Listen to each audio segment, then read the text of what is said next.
السلام علیکم ورحمۃ اللہ وبرکاتہ۔ ہمارے رسول صلی اللہ علیہ وسلم کی زندگی کو شارٹ اور مختصر انداز میں جاننے کی جو کوشش کی جا رہی تھی، اسی کا یہ 12واں پارٹ ہے اور 12واں حصہ ہے، جس میں ہم ہمارے رسول صلی اللہ علیہ وسلم کے طائف مقام کی طرف ہمارے رسول صلی اللہ علیہ وسلم نے جو سفر کیا تھا اسلام کی دعوت دینے کے لیے، اللہ کی دعوت دینے کے لیے، اس کا ہم ذکر کریں گے۔ آخر میں آپ نے جانا لاسٹ پارٹ میں کہ کس طرح کافروں نے ہمارے رسول صلی اللہ علیہ وسلم کو مصیبتوں میں گرفتار کرایا، تکلیفیں دیں، پریشانیاں دیں، اذیتیں دیں، اور ان کا ایک ہی ٹارگیٹ اور ایک ہی مقصد تھا کہ کسی نہ کسی طرح ہمارے رسول صلی اللہ علیہ وسلم اسلام کی دعوت دینا چھوڑ دیں، اللہ کی دعوت دینا چھوڑ دیں۔ لیکن ہمارے رسول صلی اللہ علیہ وسلم مستقل، چاہے کتنی ہی پریشانیاں کیوں نہ آئیں، کتنی ہی مصیبتیں کیوں نہ آئیں، تمام مصیبتوں کو برداشت کرنے کے باوجود آپ نے اسلام کی تبلیغ کو نہیں چھوڑا، اللہ کی طرف لوگوں کو بلانے کو نہیں چھوڑا۔ یہ سلسلہ چلتا رہا۔ 11ویں پارٹ میں آپ نے دیکھا کہ رسول اللہ صلی اللہ علیہ وسلم اور آپ کے پورے خاندان کا مکے والوں کی طرف سے بائیکاٹ کیا گیا، آپ سے ملنا جلنا بند کیا گیا، خرید و فروخت یعنی بائنگ اور سیلنگ جو بھی تھا، ساری چیزیں بند کر دی گئیں آپ کے ساتھ اور آپ کے خاندان والوں کے ساتھ۔ اس پریشانی اور اس بائیکاٹ کی حالت میں بھی اللہ کے رسول صلی اللہ علیہ وسلم نے اسلام کی دعوت نہیں چھوڑی، اور اسی پیریڈ میں، اسی حصے میں، بائیکاٹ کے زمانے میں ہمارے رسول صلی اللہ علیہ وسلم کے چچا ابو طالب کا اور ہمارے رسول صلی اللہ علیہ وسلم کی بیوی ام المؤمنین حضرت خدیجہ رضی اللہ عنہا کا بھی انتقال ہو جاتا ہے۔ یہ دونوں حضرات ہمارے رسول صلی اللہ علیہ وسلم کے لیے دنیا میں ظاہری اعتبار سے ایک بہت بڑا سہارا تھے، گویا کہ ظاہری اعتبار سے ہمارے رسول صلی اللہ علیہ وسلم کا سہارا اٹھ چکا تھا جب آپ بائیکاٹ سے باہر آئے۔ لیکن آپ صلی اللہ علیہ وسلم نے سہارا نہ ہونے کے باوجود اسلام کی دعوت کو آپ نے نہیں چھوڑا۔ آپ نے ارادہ کیا، آپ نے عزم کیا کہ اب میں اسلام کی دعوت مکے تک محدود نہیں رکھوں گا، بلکہ مکے سے باہر نکل کر اسلام کی دعوت دوں گا۔ تو آپ نے جس ایریا کا انتخاب کیا اور جس شہر کا انتخاب کیا، اس شہر اور اس ایریا کا نام آتا ہے طائف۔ آپ نے طائف کی طرف جو سفر کیا تھا، اس ارادے سے کیا تھا کہ میں وہاں جاؤں گا، اللہ کی دعوت دوں گا،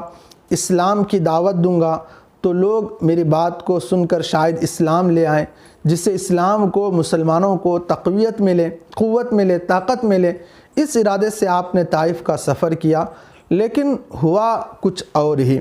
وہاں جانے کے بعد آپ نے اسلام کی دعوت تو دی، لیکن وہاں کے لوگوں نے اور وہاں کے سرداروں نے بجائے آپ کی دعوت قبول کرنے کے، اسلام لانے کے، اللہ پر ایمان لانے کے اور آپ کی نبوت کا اقرار کرنے کے، آپ کو تکلیفیں دیں، آپ کو برا بھلا کہا اور آپ کی دعوت کا رد کر دیا، ریجیکٹ کر دیا آپ کی دعوت کو۔ یہاں تک انہوں نے بس نہیں کیا، یعنی ایسا نہیں کہ ریجیکٹ کر دیا، بات نہیں مانی، اتنا ہی نہیں، بلکہ مستقل طور پر آپ کا مذاق اڑایا گیا۔ جب آپ طائف سے واپس ہونے لگے تو طائف کے کچھ کمبخت لڑکوں کو اور غلاموں کو، اوباش لڑکوں کو، نالائق قسم کے لڑکوں کو آپ کے پیچھے لگایا تاکہ وہ راستے میں آپ پر پتھر پھینکیں، آپ کو زخمی کریں اور طرح طرح کی تکلیفیں آپ کو دیں۔ اس سفر میں یہ بتایا جاتا ہے کہ اللہ کے رسول صلی اللہ علیہ وسلم اتنے زخمی ہوئے، اتنی چوٹیں آپ کو لگیں پتھروں کی، آپ کے جسم سے اتنا خون بہا کہ آپ کے جوتے مبارک، نالین مبارک خون سے بھر گئے، وضو کے لیے جوتوں کو نکالنا مشکل ہو گیا۔ اتنا کٹھن یہ سفر آپ صلی اللہ علیہ وسلم کا رہا۔ اسی کا تذکرہ میں ابھی کرنے جا رہا ہوں، میں پڑھ رہا ہوں، آپ ضرور اس کو سنیں۔ میں یہی بار بار آپ سے گزارش کرتا ہوں کہ ہماری جو کوشش ہے، دیکھیں اس بات کو ذہن نشین کر لیں، ذہن میں بٹھا لیں، محمد الرسول اللہ صلی اللہ علیہ وسلم کی زندگی کو جانے بغیر اور آپ کی زندگی کو اپنائے بغیر اللہ تک پہنچنا ممکن ہی نہیں ہے۔ اللہ کی ذات تک پہنچنے کا ایک ہی راستہ ہے، اور اسی راستے کا نام محمد الرسول اللہ ہے۔ اور اس ہستی کی زندگی کو اگر ہم مختصر انداز میں بھی نہ جانتے ہوں تو یہ ہمارے لیے بڑی محرومی کی بات ہے۔ تو یہ جو سلسلہ چل رہا ہے، اس سلسلے سے ہر ایک کو فائدہ ہو، اس لیے اس نیت سے آپ اس ویڈیو کو شیئر ضرور کریں دوستوں کے ساتھ۔ دیکھیں، طائف کا سفر، اگرچہ دنیا میں آپ کا ظاہری سہارا کوئی نہ تھا، پھر بھی آپ نے اور زیادہ ہمت اور جوش کے ساتھ وعظ کہنا شروع کر دیا اور طائف کی طرف تشریف لے گئے۔ اس سفر میں حضرت زید بن حارثہ آپ کے ساتھ تھے۔ راستے میں جو قبیلہ ملتا، جو خاندان ملتا، آپ اس کو وعظ سناتے اور ایک اللہ کی طرف بلاتے، یہاں تک کہ آپ طائف پہنچ گئے۔ وہاں کے سرداروں نے آپ کی بالکل بات نہ سنی، بلکہ سخت کلامی سے پیش آئے اور کہا، کیا خدا کو پیغمبری کے لیے تیرے سوا اور کوئی نہیں ملتا تھا؟ دیکھیں یہ جملہ کتنا سخت ہے کہ محمد عربی صلی اللہ علیہ وسلم سے کہا جا رہا ہے، خدا کو پیغمبری کے لیے تیرے سوا کوئی اور نہیں ملتا تھا۔ تو اس طرح کا انہوں نے مذاق اڑایا۔ جب آپ وہاں سے چلے تو ان لوگوں نے اپنے غلاموں اور اوباشوں کو آپ کے خلاف ابھار دیا۔ انہوں نے آپ پر اتنے پتھر پھینکے کہ آپ لہو سے تربتر ہو گئے۔ لہو بہہ کر جوتے میں جم گیا، یعنی جو چپل پہنے ہوئے تھے، جو جوتے پہنے ہوئے تھے، اس میں لہو جم گیا اور وضو کے لیے جوتے سے پاؤں نکالنا مشکل ہو گیا۔ اس مقام پر ایک دفعہ وعظ کہتے ہوئے، یعنی یہی جو حصہ چل رہا تھا، تو ایک دفعہ کا ذکر ہے کہ اللہ کے رسول صلی اللہ علیہ وسلم وعظ کہتے ہوئے حضور کو اتنی چوٹیں آئیں کہ بے ہوش ہو کر گر پڑے، چکر آ کر آپ گر پڑے۔ زید نے اپنی پیٹھ پر آپ کو اٹھایا، آبادی سے باہر لے گئے،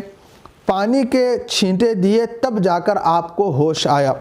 آپ نے یہ تمام تکلیفیں صرف اس لیے اٹھائیں کہ وہ لوگ بتوں کی پوجا چھوڑ کر صرف ایک اللہ کی پوجا کریں،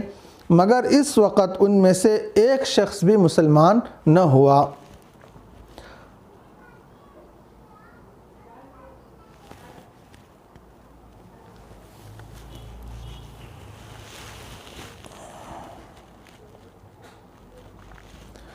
تو آج کی مجلس کا خلاصہ یہ تھا کہ طائف کا سفر آپ نے کیا، لیکن وہاں جن ارادوں کے ساتھ آپ نے گیا تھا، ان ارادوں میں سے کوئی ارادہ پورا نہیں ہوا، بلکہ آپ کو بہت تکلیفیں اٹھانی پڑیں۔ اب رسول اللہ صلی اللہ علیہ وسلم کا غم اور زیادہ بڑھ گیا، کیونکہ پہلے تو ابھی قریب میں 3 سال تک بائیکاٹ کی تکلیفیں آپ نے جھیلی تھیں، اور دوسری جو تکلیفیں ہیں کہ آپ کے چچا کا انتقال ہو گیا، آپ کی بیوی کا انتقال ہو گیا، جو کہ دنیا میں 2 آپ کے بڑے بڑے سہارا تھے دنیا میں ظاہری اعتبار سے، اور آپ نے اس ارادے کے ساتھ کہ طائف کے لوگ ساتھ دیں گے، وہاں دعوت دینے کے لیے گئے، تو وہاں لوگوں نے آپ کا مذاق اڑایا۔ تو جب یہ ساری چیزیں رسول اللہ صلی اللہ علیہ وسلم کے ساتھ پیش آئیں تو آپ کا غم بہت زیادہ بڑھ گیا۔ تو اللہ تبارک و تعالیٰ کی رحمت جوش میں آتی ہے، پھر اللہ کے رسول صلی اللہ علیہ وسلم کے غم کو ہلکا کرنے کے لیے اللہ تبارک و تعالیٰ ہمارے رسول صلی اللہ علیہ وسلم کو ایک سفر کراتے ہیں، اسی سفر کو ہم معراج کے نام سے جانتے ہیں۔ تو انشاءاللہ اگلی نشست میں ہم معراج کے بارے میں بات کریں گے کہ معراج میں کیا ہوا تھا، اور اللہ تبارک و تعالیٰ نے رسول اللہ صلی اللہ علیہ وسلم کو معراج میں کیسے لے کر گیا۔ تو آخر میں آپ حضرات سے گزارش ہے کہ ویڈیو کو لائک کریں، دوستوں کے ساتھ شیئر کریں، اور چینل پر نئے ہیں تو سبسکرائب بھی کر لیں۔ السلام علیکم ورحمۃ اللہ وبرکاتہ۔